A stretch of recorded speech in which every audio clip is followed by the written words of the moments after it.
Ya, udah. Iya. Ya udah kelihatan kah? Recording in progress. Terima kasih Mbak. Sudah, Ibu. Baik ya. Kali ini kita, mohon maaf sebelumnya.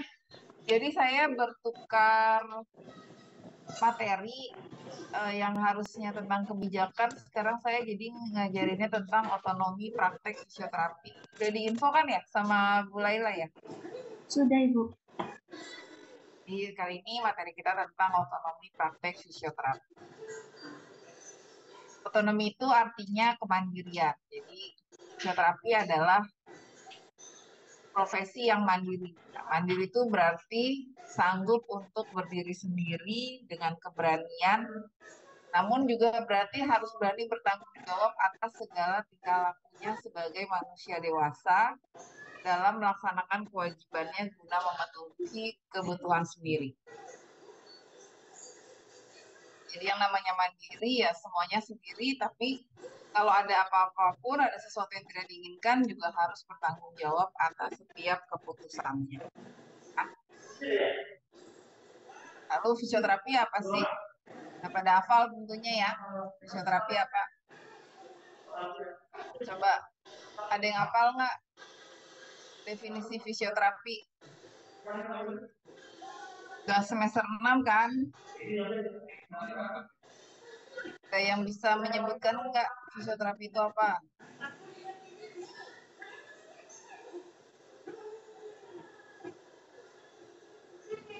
Fisioterapi adalah bentuk pelayanan kesehatan yang diberikan kepada individu atau kelompok untuk mengembangkan, memelihara, dan memulihkan gerak dan fungsi tubuh sepanjang rentang kehidupan. Jadi dari anak-anak, dari baru lahir sampai saat akhir mau meninggal. Dengan menggunakan apa? Penanganannya secara manual, peningkatan gerak, peralatan fisik, elektroterapi atau mekanis, pelatihan fungsi, dan komunikasi. Untuk kemandirian profesi fisioterapi, ini kalau di dunia internasional, organisasi fisioterapi itu namanya World Physiotherapy, World Confederation for Physical Therapy itu sudah menyatakan tentang statement otonominya, yaitu WCPT advise that physical therapy as autonomous professional should have the freedom to exercise their professional judgment and decision making where they practice with the physical therapy knowledge, competence, and scope practice. Jadi, bahwa fisioterapi itu sebagai profesi yang otonom, harus punya kebebasan dalam menggunakan penilaian dan pengambilan keputusan. Tapi pengambilan keputusan itu harus berdasarkan pada pengetahuan, kompetensi, dan ruang lingkup terapi fisik atau jadi bebasnya tuh nggak sebebas-bebas ya udah pasien mau dikasih MWD, mau dikasih tes, mau latihan, mau ditolak nggak usah terapi, mau kita pegang terus, mau sembuh, mau nggak begitu. Harus ada dasar ilmunya dalam menentukan setiap keputusan harus ada dasar ilmunya dan harus berdasarkan asesmen. Makanya yang utama bagi sebuah tenaga profesional yang otonom itu adanya asesmen dan diagnosa. Kalau ngasih terapi, mohon maaf, kalau cuma masang MWD, masang tes, nggak usah sekolah. Kayak kalian susah-susah 8 semester S1, tambah lagi 3 semester profesi. Nggak usah. Ada orang lulusan SMP aja saya selama bisa baca tulis saya ajarin cara pakai alat-alat elektro itu pasti bisa. Tapi kan seorang profesional itu berbeda dengan tukang. Dia harus selain bisa nyalain alat itu dia harus tahu kapan alat itu dipakai, bahayanya apa, manfaatnya apa, berapa kali dikasihnya, menitnya berapa menit. Nah itulah bedanya seorang profesional dengan tukang ya. Jadi kalau kita mau dinyatakan mandiri, ya kita harus asesmen sebelumnya, menentukan apa yang harus dilakukan pada pasien. Kalau terjadi sesuatu yang tidak diinginkan, kita juga berani bertanggung jawab.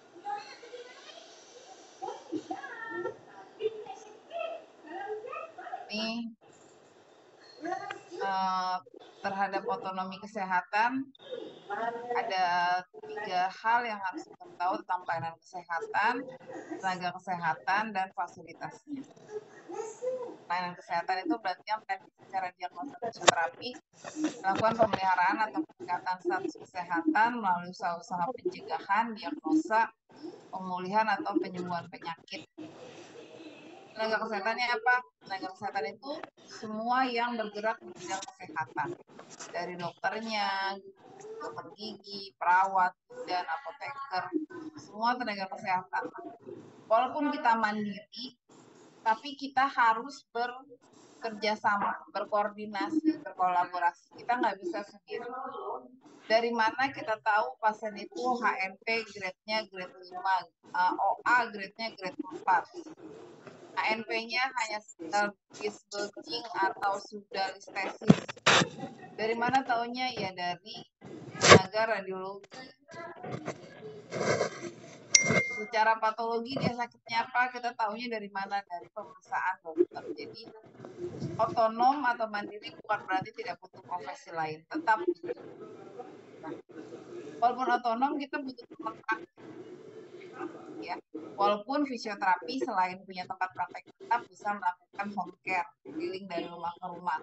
Tapi itu tetap harus ada perizinan juga. Jadi yang dimaksud fasilitas kesehatan di sini, fasilitas kesehatan primer, sekunder, tersier, dan juga bisa kita tuh sebagai fisioterapi ikut dalam kegiatan-kegiatan masyarakat.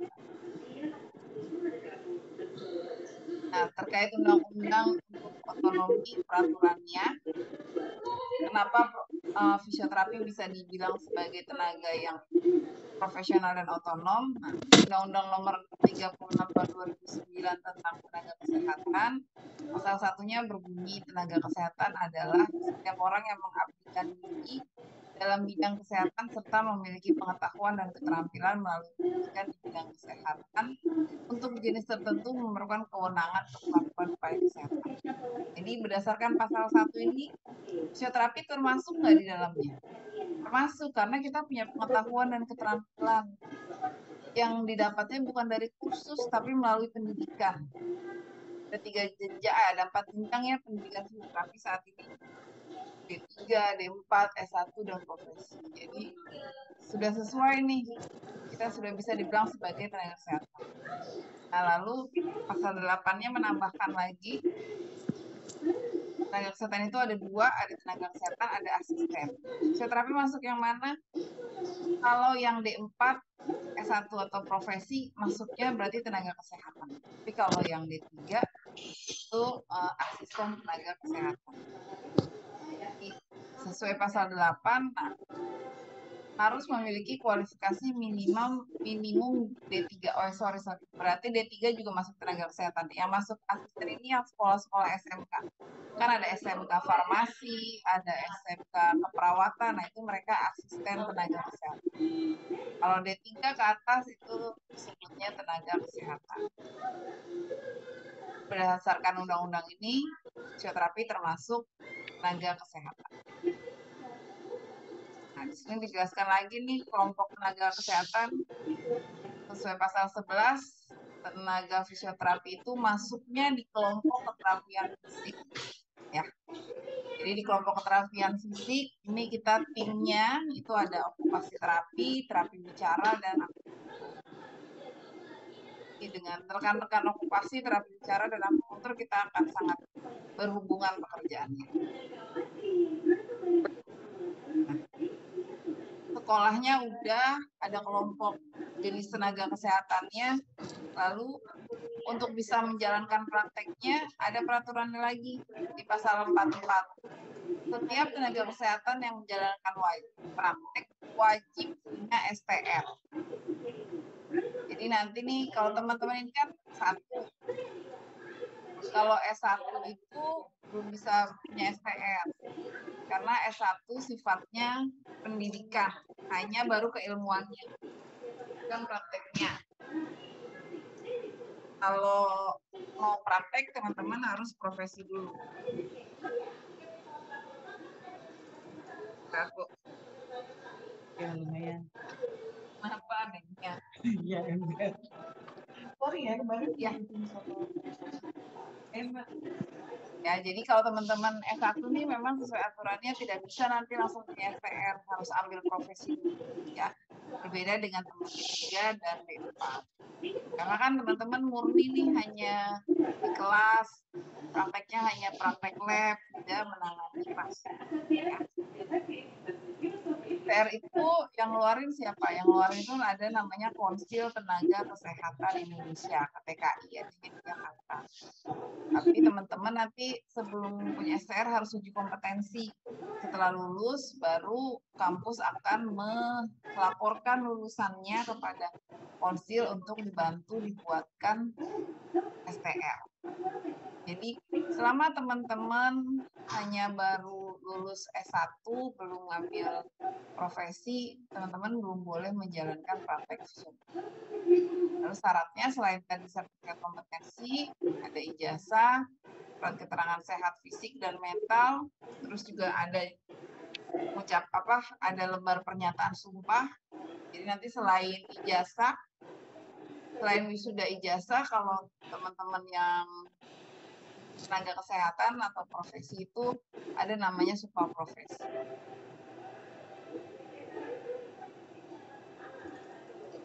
Setelah STR, apa udah bisa praktek? Belum. Tapi kalau punya STR udah bisa ngelamar kerja. Kalau udah punya tempat kerja, baru urus namanya SIP, surat izin praktek. SIP-nya udah ada, baru boleh kerja. Ya, SIP itu ngurusnya di mana? Di setiap kabupaten kota punya tempat perizinannya beda-beda. Saya nggak tahu kalau di Jogja punyanya apa. Kalau kayak di Jakarta, dia punya SIP itu.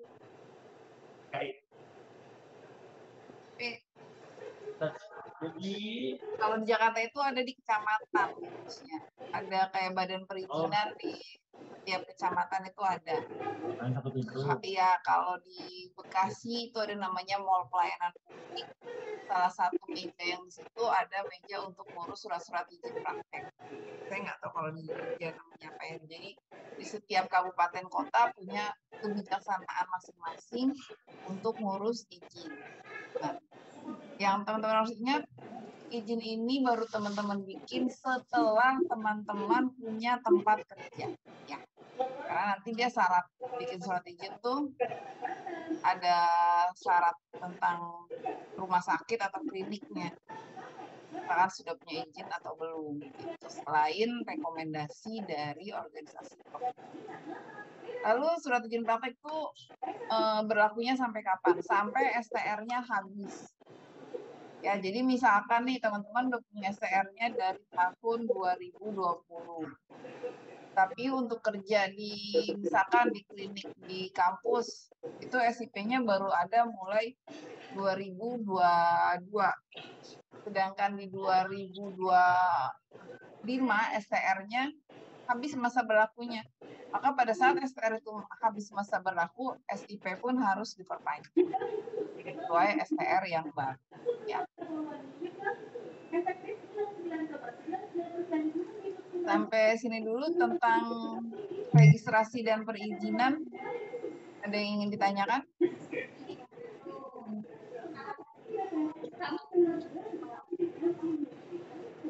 Belum ada, Ibu. Belum ada, Ibu. Oke, kita lanjut ya ke Peraturan Menteri Kesehatan Nomor 80 tentang penyelenggaraan pekerjaan dan praktek fisioterapi. Di peraturan ini dibahas tentang kualifikasi fisioterapi. Jadi, yang tadi sudah saya sampaikan, fisioterapi itu ada yang ada D4, ada profesi, dan walaupun ini belum ada di Indonesia ya, tapi di dunia itu ada program spesialis.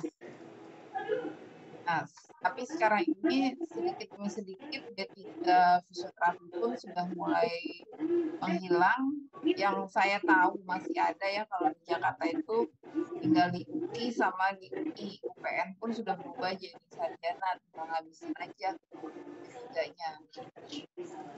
Kalau di Jogja kayaknya ada juga ya di yang Respati itu D3 atau D4. Di Respati D3.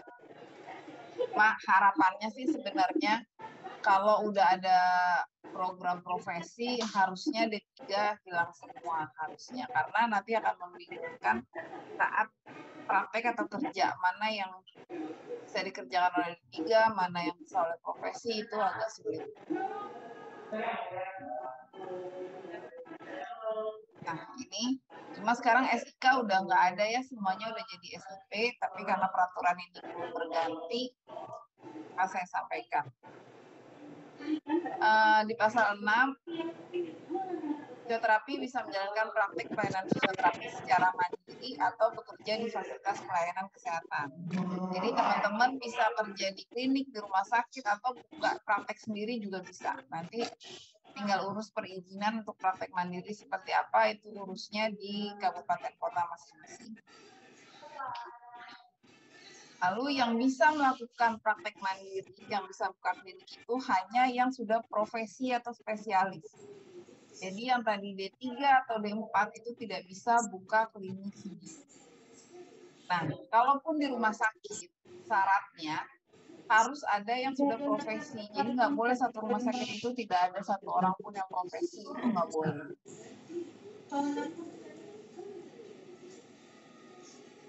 Nah, yang D3 dan D4 hanya bisa bekerja di fasilitas pelayanan kesehatan, nggak boleh buka praktek mandiri. Dan mereka pun harus bekerja di bawah pengawasan yang sudah profesi. Makanya tadi setiap klinik atau rumah sakit harus punya yang sudah profesi. Kalau di rumah sakit itu atau di klinik nggak ada yang sudah profesi, bagaimana? Maka dia harus berkolaborasi dengan tenaga kesehatan lain yang ada di sana yang sudah profesi. Jadi mereka tetap under supervision. Kan nggak enak ya, masa kita fisioterapi kerjanya di under supervisi oleh tenaga kesehatan yang lain. Makanya waktu peraturan ini keluar, Ikatan Fisioterapi Indonesia langsung mensosialisasikan dan langsung mengupayakan agar semua teman-teman yang sudah terlanjur bekerja kayak saya juga nih untuk sekolah profesi. Nah inilah yang teman-teman harus tahu. Bekerja menjadi tenaga kesehatan itu, teman-teman jangan berpikir nanti setelah profesi udah selesai, nggak akan ada sekolah-sekolah yang lain.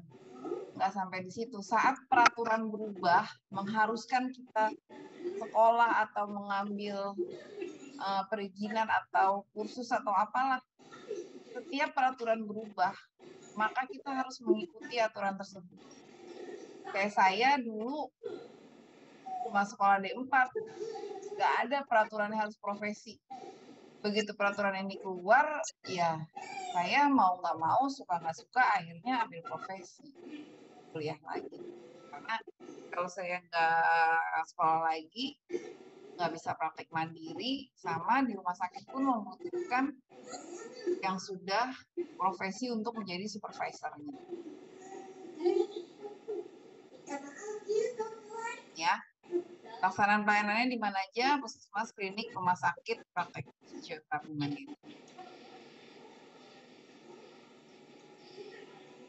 Sekarang kalau namanya tadi sudah otonomi, sudah mandiri, berarti bisa melakukan apa aja. Nih. Yang pertama tadi asesmen. Asesmen itu pemeriksaan dan evaluasi. Lalu berdasarkan asesmen kita memberikan diagnosa ke fisioterapi, ke pasiennya. Diagnosanya apa? Bukan diagnosa medis ya, tapi diagnosa fisioterapi.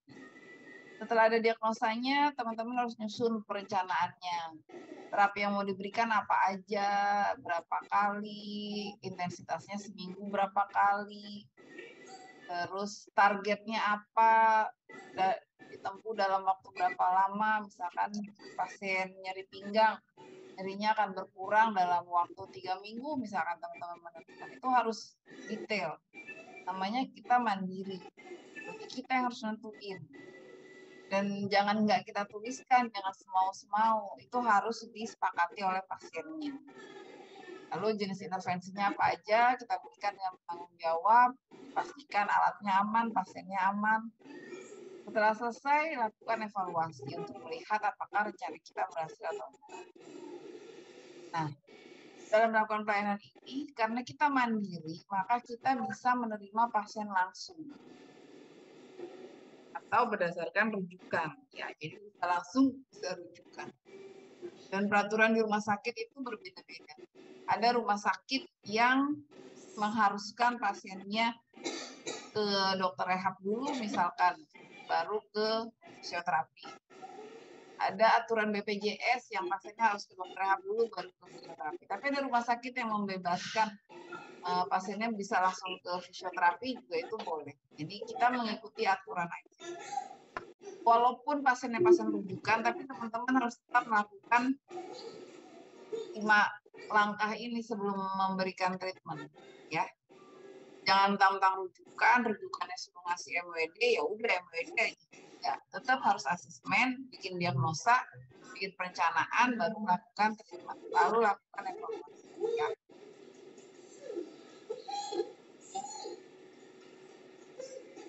Lalu ada namanya pedoman pelayanan fisioterapi. Jadi waktu memberikan pelayanan harus sesuai dengan pedoman.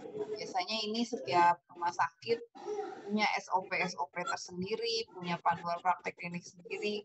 Tapi dasar mereka menyusun itu tetap yang ada dikeluarkan oleh IPI. Kalau lagi kita teman-teman bekerja dimanapun bekerjanya ya mengadopnya yang ada di rumah sakit, bukan yang ada secara umum. Lalu pelayanannya apa aja? Bisa promotif, preventif. Biasanya teman-teman dilakukannya di masyarakat, di puskesmas gitu ya. Posyandu, ngasih senam bersama, melakukan pelayanan kesehatan, pengukuran kesehatan, kebugaran, promotif dan preventif. Terus juga ada pelayanan memelihara kebugaran, memperbaiki dan memelihara postur, lalu kesehatan pernafasan ya.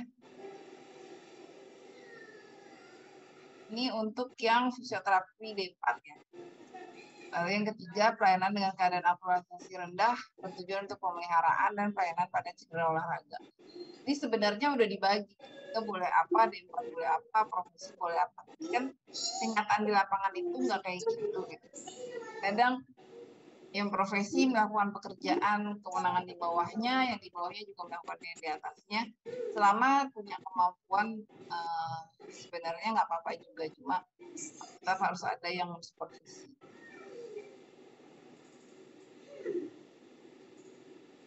Nah, untuk yang terkait dengan pengobatan, penyembuhan, dan pemulihan atau rujukan tenaga kesehatan lain hanya dapat dilakukan oleh yang sarjana sains terapan dengan supervisi dari profesi atau spesialis.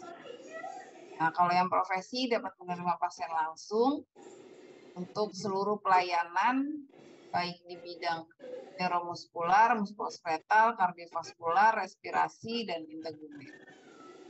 Nah, kalau yang spesialis itu juga sama kewenangannya, tapi dia hanya berdasarkan spesialisasinya. Nah, di Indonesia sekarang ini belum ada spesialis, tapi ada rumah sakit di Indonesia ini memang yang rumah sakit kekhususan. Kayak saya di rumah sakit PON itu khusus neuro. Ada lagi rumah sakit khusus jantung, rumah sakit khusus kanker, rumah sakit khusus pernafasan seperti Persahabatan atau Sulianti Saroso. Otomatis kayak saya hanya tahu, jadinya karena udah sekian tahun bekerjanya di neuro ya hanya tahu neuromuskuler. Mungkin kalau saya suruh menangani cedera olahraga saya udah nggak bisa karena bertahun-tahun saya nggak pernah punya pasien itu. Makanya di Unisa pun saya ditugaskannya ngajarnya tentang neuro. Nah, kalau ada program spesialis, mungkin saya akan ambil lagi sekolah lagi tentang program spesialis, ya spesialisasi apa ya neuro. Nah, walaupun belum spesialis, kalau teman-teman tidak merasa yakin, kayak saya kalau dapat pasien yang sport injury, biasanya saya rujuk lagi ke teman yang memang pegang sport. Karena udah nggak biasa, nggak merasa mampu, nggak usah malu untuk tetap nahan pegang pasien. Rujuk ke rekan sejawat lainnya yang kita anggap mampu. Karena kan tadi apa, kita sudah otonom, mandiri, harus tanggung jawab sendiri. Saya tahu saya nggak mampu, tapi saya tetap melakukan. Kalau ada kesalahan, maka saya harus menanggung kesalahan tersebut. Jadi daripada menanggung kesalahan, lebih baik dirujuk aja. Sampai sini tentang pekerjaan dan praktek fisioterapi.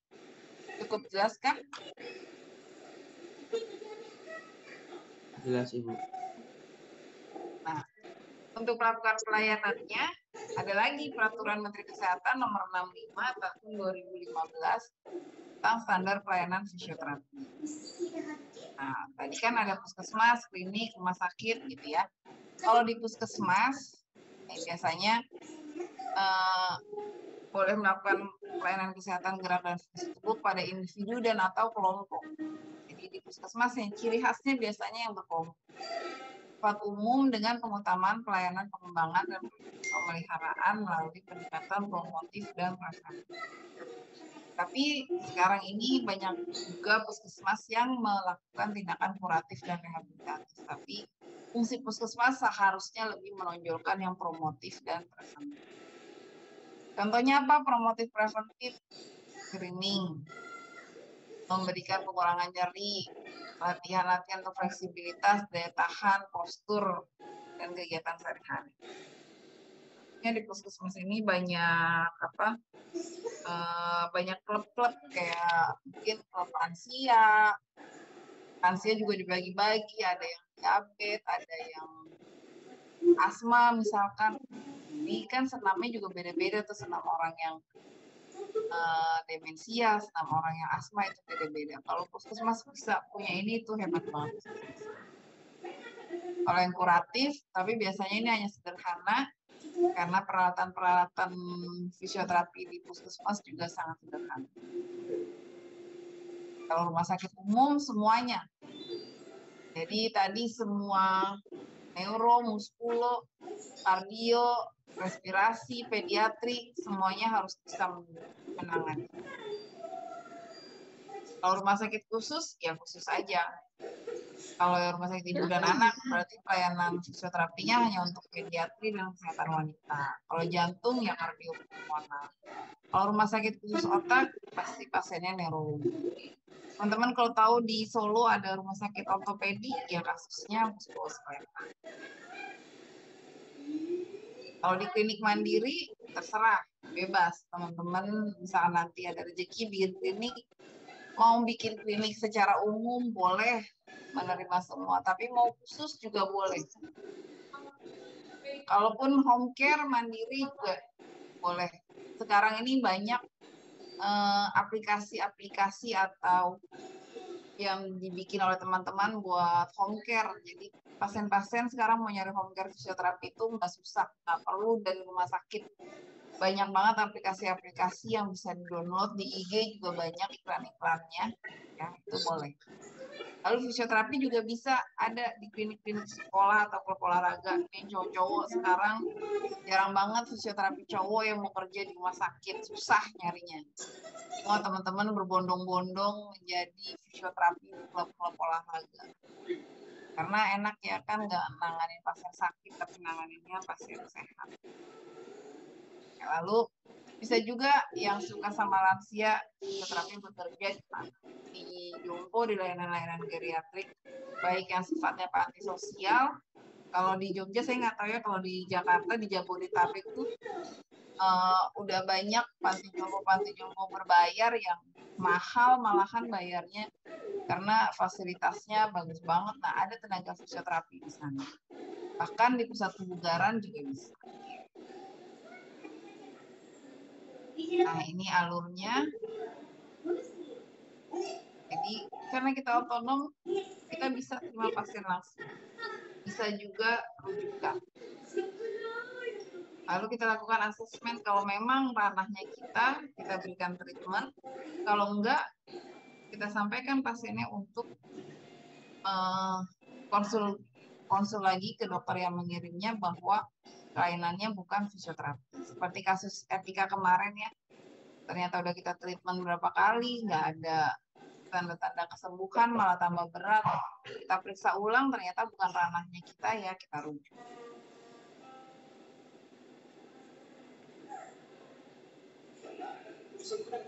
Oh, ini yang rawat inap. Oh, ini tadi yang rawat inap ya. Jadi rawat inap atau rawat jalan juga sama. Cuma kalau rawat inap biasanya karena kita nggak langsung ke rawat inap, itu nunggu rujukan dari dokter. Tapi kalau kayak di rumah sakit PON, untuk pasien stroke kita sudah menerapkan walaupun pasien rawat inap, tenaga fisioterapi itu kayak dokter. Pokoknya ada pasien baru masuk, ya langsung kita datang ke kamar itu untuk melakukan asesmen. Jadi tidak lagi menunggu rujukan. Ya, lalu standar-standarnya, standar asesmen itu anamnesa dulu, identitas, riwayat penyakit dahulu, riwayat penyakit sekarang, keluhan utama, yang nanti disesuaikan dengan kasusnya. Lalu jangan lupa melakukan pemeriksaan, dari pemeriksaan kondisi umum, inspeksi, observasi, palpasi, pemeriksaan khusus itu harus kalian lakukan. Lalu jika ada pemeriksaan penunjang, pakai buat dasar menentukan diagnosa dan evaluasi hasil asesmen yang telah. Diagnosanya pakai apa? Pakai ICF. Ada kan kuliah tentang diagnosa sendiri ya? Mana mencari ICF? Kalau teman-teman googling ada ICF yang online, jadi teman-teman tinggal masukin apa yang mau dicari, nanti keluar kode-kode diagnosa yang terkait dengan yang teman-teman mau cari. Kalau bikin perencanaan harus ada tujuan, rencana alatnya apa, dosisnya apa, kali harus. Ini jenis intervensinya. Ingat ya, fisioterapi itu tidak hanya elektroterapi, tapi ada manual terapi, ada terapi latihan, bahkan sekarang banyak banget metode khusus yang ada seseorang yang mendalami satu. Jadi ada seorang fisioterapi yang mendalami obat misalkan, ya udah dia sangat-sangat paham sekali. Jadi semua pasien dia pegang pasien neuro misalkan pakainya obat, atau untuk skoliosis sekarang ada metode prof. Yang skoliosis itu apa? Ada pelatihannya sama. Yang metode pelatihan skoliosis itu apa?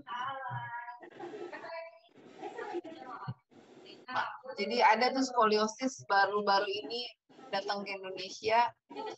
Itu kalau udah sertifikasi, ya dia bisa khusus nanganin skoliosis. Buat pediatri juga ada sertifikasi khusus. Atau buat manual terapi ada pelatihan Mulligan, itu juga sertifikasi khusus. Kalau teman-teman menguasai salah satu yang khusus itu udah hebat ya. Nah, ini evaluasi. Jadi evaluasi itu berkesimpulan kapan menghentikan program atau merujuk pada profesi lain.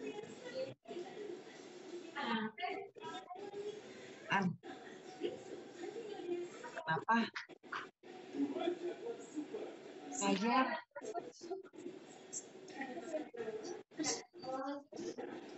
Nah, terus namanya kita profesional tadi mandiri, harus ada bukti, jadi harus ada dokumentasi. Nah, kalau di rumah sakit sekarang dokumentasinya udah nggak manual lagi, udah nggak ada kertas-kertas lagi, biasanya udah computerized semua. Jadi jangan lupa menulis apa yang kalian lakukan dan lakukanlah apa yang kalian tulis. Biasanya nih, kalau pasiennya apalagi udah banyak, udah lupa-lupa nulis. Ya. Oke, itu aja. Jadi orang yang sukses itu bukan terjadi tiba-tiba. Orang yang sukses itu karena kerja keras, sabar, mau belajar, dan cintai apa yang kalian lakukan. Jadi udah semester 6, udah mulai tahu gambaran jadi fisioterapi apa. Kalau memang kalian menyukai fisioterapi, ya cintailah fisioterapi. Nah, hanya sekedar mencintai, kalau senang sama orang melakukan segalanya kan orang itu. Ya kalian juga harus melakukan segalanya untuk kemajuan. Oke, terima kasih. Ada yang ingin disampaikan atau didiskusikan terkait otonomi?